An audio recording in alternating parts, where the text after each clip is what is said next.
সারিবদ্ধভাবে ইফতার করছে শিশুরা। ইসরায়েলি আগ্রাসনে এদের প্রত্যেকেই হারিয়েছে বাবা মা, কেউ কেউ হারিয়েছে পুরো পরিবার। এদের মধ্যে কারো কারো বয়স মাত্র 1 কিংবা 2। অনাথ এই শিশুদের নিয়ে খান ইউনুসে এই ইফতারের আয়োজন করেছে স্বেচ্ছাসেবী দল। অনুষ্ঠানের সমন্বয় করেছে স্থানীয় দাতব্য সংস্থা ও আন্তর্জাতিক মানবিক সংগঠনগুলো। ইফতার স্পন্সর করেছে জর্ডান। এতে অংশ নিয়েছে প্রায় 1000 খানেক শিশু। এতিমদের জন্য আল বারাক ক্যাম্পে সবচেয়ে বড় সাম্প্রদায়িক ইফতারের আয়োজন করা হয়েছে। ইফতারের অর্থায়ন করেছে জর্ডান।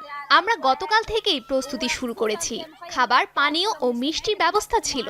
শিশুরা সেগুলো উপভোগ করছে।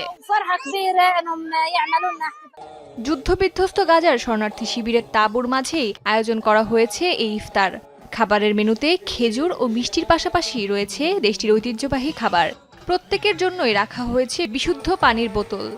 ইফতারের পাশাপাশি ছোট্ট শিশুদের জন্য আয়োজন করা হয়েছে হামদ ও নাদের পরিবেশনা। চলমান দুর্দশার মধ্যে এই আয়োজন যেন এক ঝলক আনন্দ গাজার শিশুদের জীবনে।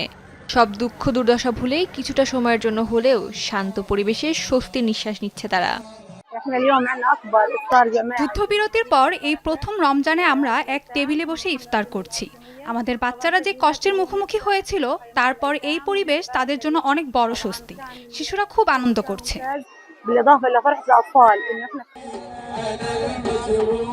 অংশগ্রহণকারীদের অনেক শিশু একাধিকবার বাস্তুচ্যুত হয়েছে।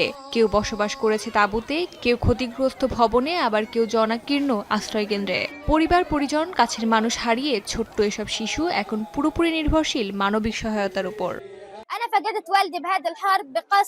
যুদ্ধের সময় বিমান হামলায় আমি আমার বাবাকে হারিয়েছি। আমি খুব দুঃখিত। এখন আমি এখানে এতিমদের সঙ্গে বসে খাবার খাচ্ছি।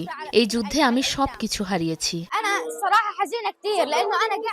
যুদ্ধবিরতির পর এই বছরের ইফতার একদিকে আনন্দের, অন্যদিকে বেদনারও। চারিদিকে ধ্বংসস্তূপের মাঝেই চলেছে ইফতার, নামাজ ও ইবাদত।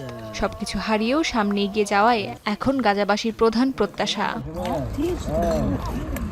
অস্মিতা বিশ্বাস, যমুনা নিউজ।